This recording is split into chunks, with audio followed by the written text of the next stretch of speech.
एक लड़का हमेशा कहा करता था कि मेरी शादी करा दो, मेरी शादी करा दो। इस बात को सुनकर जो उस गाँव के जो लोग थे, वह कहते हैं कि ठीक है, हम लोग हैं तुम्हारी शादी करा देते हैं। जिसके बाद एक लड़की जिसे भी मिलती है, बड़े ही सादगी से जो गाँव के लोग थे, वह उसकी शादी करा देते हैं और बड़े ही खुशी-खुशी दोनों सुहागरात मनाते हैं। जो दुल्हन थी, वह उत्तराखंड के उधमनगर की रहने वाली थी। जो दूल्हा था, वह उत्तर प्रदेश के मुज़फ्फरनगर के दुधारी एक गाँव पड़ता है, वहीं का रहने वाला था। दुल्हन सुहागरात मनाने से पहले जो अपने साथ कुछ सामान खाने को लेकर आई थी, वह उस खाने को घर में जितने भी लोग थे, वह सभी को देती है। जिसके बाद वह दोनों कमरे में स्वागत मनाने के लिए चले जाते हैं। अगले दिन के सुबह के करीब 7 बजते हैं। जो गाँव के कुछ आस-पास के जो लोग थे, वह दुल्हन को देखने के लिए जब उसके घर पर पहुँचते हैं, तो देखते हैं कि सभी जो घर के सदस्य हैं, वह अभी तक सो रहे हैं। आस-पास के जो लोग थे, वह उठाते हैं और दुल्हन को आस-पास देखना शुरू करते हैं। जो घर वाले थे, वह भी ढूँढने लगते हैं, लेकिन दुल्हन कहीं भी घर में नज़र नहीं पड़ रही होती है। तभी जो दूल्हा था, वह देखता है कि जो अलमारी में कुछ पैसे पड़े हुए थे और गहने, वह वहाँ पर मौजूद नहीं थे। जो दूल्हा था, वह तुरंत बाहर निकलता है अपने कमरे से और सारी बातों से सभी को अवगत कराता है। जिसके बाद सभी लोग थे, वह कुछ समझ नहीं पा रहे थे और उन्हीं में से एक व्यक्ति जो था, वह कहता है कि जो लुटेरी दुल्हन जो थी, वह तुम्हारे सभी सामान को लेकर चली गई है। तुम्हें थाने जाना चाहिए और वहाँ पर उसके खिलाफ एफआईआर दर्ज करानी चाहिए। इस बात को सुनकर जो दूल्हा था, दीपक, वह तुरंत वहीं के पास के थाने में पहुँचता है और इन सारी बातों को अवगत पुलिसकर्मियों को करवाता है। जिसके बाद उस थाने के जो सभी जो लोग पुलिसकर्मी थे और उस थाने के जो इंचार्ज थे, वह इसकी जाँच करना शुरू कर देते हैं और पता लगाना शुरू कर देते हैं। जिसके बाद करीब 10 दिन बीत जाने के बाद करीब 6 लोगों को गिरफ्तार किया जाता है, जिसमें वह लड़की भी वहाँ पर मौजूद थी और तुरंत उस दीपक को बुलाया जाता है और कहा जाता है कि क्या इसी के साथ तुम सुहागरात मनाए थे? जो दूल्हा था दीपक, वह कहता है कि हाँ, इसी से मेरी शादी हुई थी। पुलिसकर्मी जो थे, वह तुरंत उसे पेश करते हैं कोर्ट में और संबंधित धाराओं में पेश करने के बाद उसे जेल की सलाखों को भेजने से पहले उसका मेडिकल जाँच कराने के लिए भेजा जाता है। जब मेडिकल जाँच का रिपोर्ट पहुँचता है, तो जो पुलिसकर्मी तो वो उस रिपोर्ट को देखकर वह तुरंत फिर से दीपक को वापस थाने में बुलाते हैं और पूछते हैं कि क्या सच में तुमने इसी के साथ सुहागरात मनाई थी? जो दूल्हा था दीपक, वह कहता है कि हाँ, इसी के साथ हमने सुहागरात मनाई थी।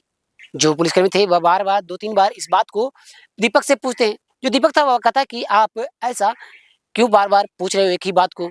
जो बार-बार मैं एक ही सवाल का जवाब जो है, वह दे रहा हूँ। तभी पुलिसकर्मी जो थे, वह सोचते हैं कि इस बात को वह नहीं बताएँ, लेकिन बात ऐसी गंभीर थी, इसलिए उन पुलिसकर्मी को बताना उन सभी को पड़ता है कि जो दुल्हन थी, उसे जो है वह एड्स बीमारी से वह पीड़ित है, इसलिए तुम्हें भी जो है वह खुद को जाँच करानी चाहिए।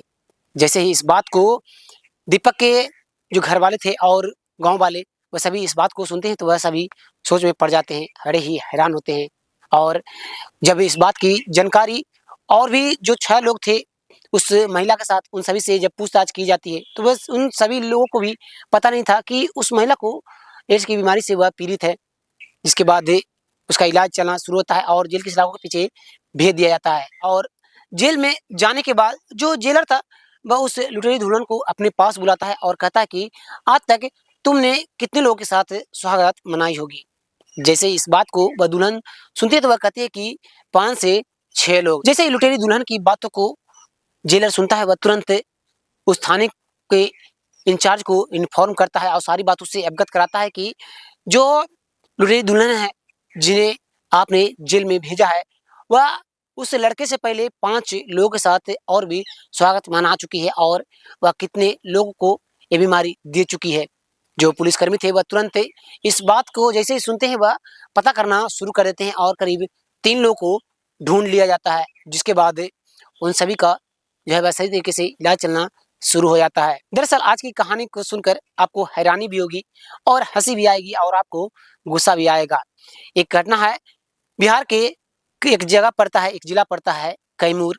पटना से भभुआ जाने वाली इंटरसिटी एक्सप्रेस अपने निर्धारित समय पर पटना से निकलती है और भभुआ के लिए अपने रफ्तार में चलती जा रही होती है और रास्ते में एक जगह पड़ता है, रात के 11 बजे का समय था, जहाँ पर कुदरा स्टेशन पर ट्रेन रुकती है। तभी 2 लड़के जो थे वह ट्रेन से उतरते हैं। एक का नाम था दीपक और एक का नाम था वीरेंद्र। जो वीरेंद्र था वह कहता है कि तुम्हें एक बात बताऊँ, जो मैंने देखा कुछ ऐसा जो कि उस बोगी में कोई नहीं था, बस एक बेहद ही खूबसूरत महिला बैठी हुई थी। जैसे इस बात को दीपक सुनता है वह कहता है कि क्या तुम कह रहे हो? ऐसा कैसे हो सकता है कि वह अकेली हो और खूबसूरत भी हो? तभी जो वीरेंद्र था वह कहता है कि चलो हम लोग जो है वह एक बार देख लेते हैं। तुम्हें भरोसा नहीं है मुझ पर, तुम एक बार चलकर मेरे साथ देख लो। इस बात को सुनकर जो दीपक और वीरेंद्र थे, दोनों अपनी ट्रेन के रफ्तार में दौड़ना शुरू कर देते हैं और दोनों दौड़ते हुए ट्रेन पर बैठ जाते हैं। जैसे ही ट्रेन के अंदर पहुँचते हैं तो इधर-उधर देखते हैं, तो बोगी में सिर्फ़ 2 से 3 लोग मौजूद थे और बाकी जो थे वह वहाँ से धीरे-धीरे स्टेशन पर उतरते जा रहे होते हैं और सिर पे एक बेहद ही खूबसूरत महिला बैठी हुई थी।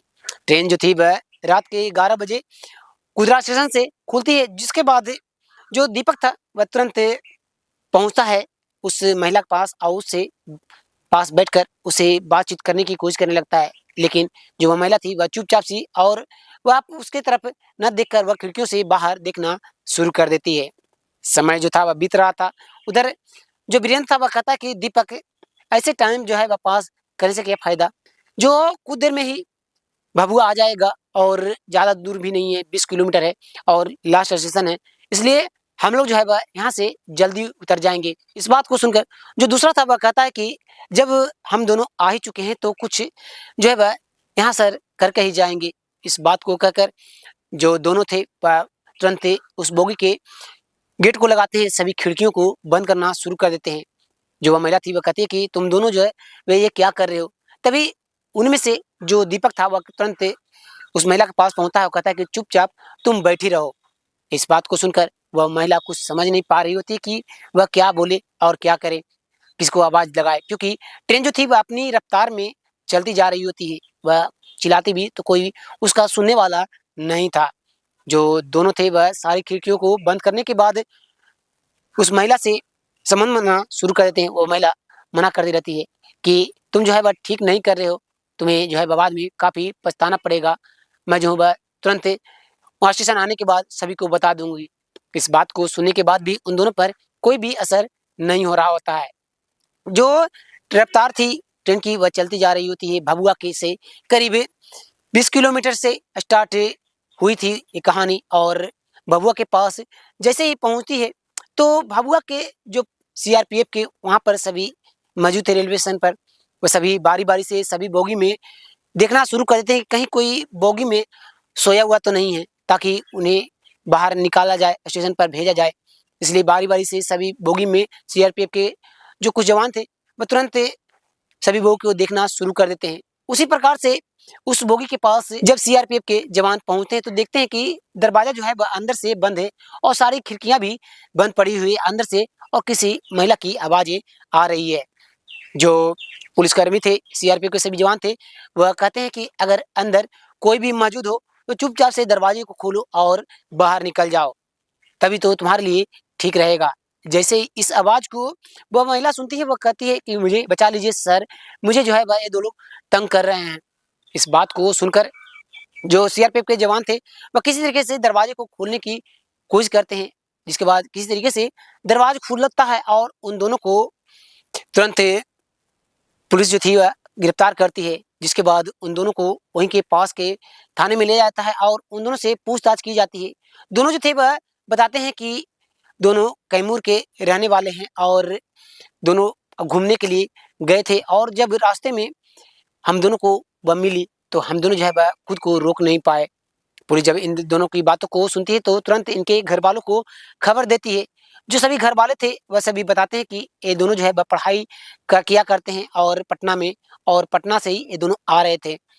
पुलिसकर्मी जो थे वह उस महिला को ले जाकर बैठाती है, एक गिलास पानी देती है, जिसके बाद उससे पूछताछ करना शुरू करती है कि आखिर तुम कौन हो और इतनी रात को तुम अकेली कहाँ से आ रही हो?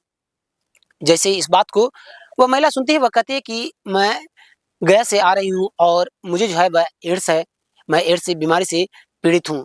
ऐसे ही इस बात को वहाँ पर सभी पुलिसकर्मी सुनते हैं, वह कहते हैं कि क्या जो तुम कर रही हो एड्स, जो वह मेरा थे वह कहते हैं कि हाँ, मैं एड्स पॉज़िटिव हूँ और मुझसे पहले मेरे पति को एड्स हो चुका था। तो पता नहीं कि उसे उन्हें कैसे हुआ, लेकिन उन्हें एड्स के बारे में जब पता चला कि वह एड्स बीमारी से पीड़ित हैं, जिसके बाद वह मुझसे अलग हो गए और मुझसे दूर कहीं चले गए हैं और जिसके बाद मुझे कुछ समझ में नहीं आने लगा। धीरे-धीरे समय बीता, जिसके बाद मेरा पति जो है वह धीरे-धीरे बीमार हुआ, इस दुनिया को छोड़कर चला गया और मुझे भी लगा कि मुझे भी जो है वह जब मेरे पति को ये बीमारी हो सकती है तो मुझे भी हो सकती है। इसलिए मैं जब जाँच कराया तो पता चला कि मैं भी एड्स बीमारी से पीड़ित हूँ।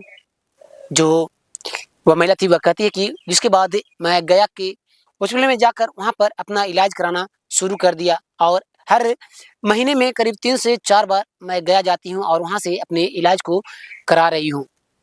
जो पुलिसकर्मी थे जैसे ही इस बात को सुनते हैं वह कुछ समझ नहीं पाते और तुरंत उन दोनों के पास पहुँचते हैं और सारी बातों से अवगत कराते हैं कि तुमने जो किया वह तो गलत था, लेकिन तुमने जो गलत किया उसके साथ तुमने अपने साथ भी अपनी पूरी ज़िंदगी को भी खराब कर दी है।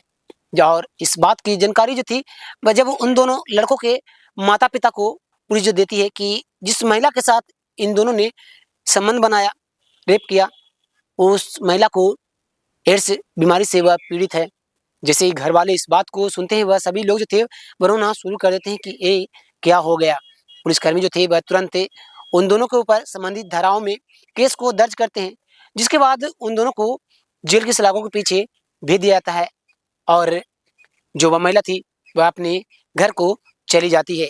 जब वह दोनों इस बात को सुने, तो आज वह जेल की सलाखों के पीछे होते हुए भी वह अपनी आँखों से आँसू जो है, वह रोक नहीं पा रहे हैं और रोते हुए जा रहे हैं कि हमने ऐसा क्यों किया? और ये वीडियो बनाने का मकसद किसी का दिल दुखाना नहीं, किसी को ठेस पहुँचाना नहीं, बल्कि जागरूक करना है। आपको इस कहानी में किसकी गलती लगती है, कमेंट कर ज़रूर बताइएगा।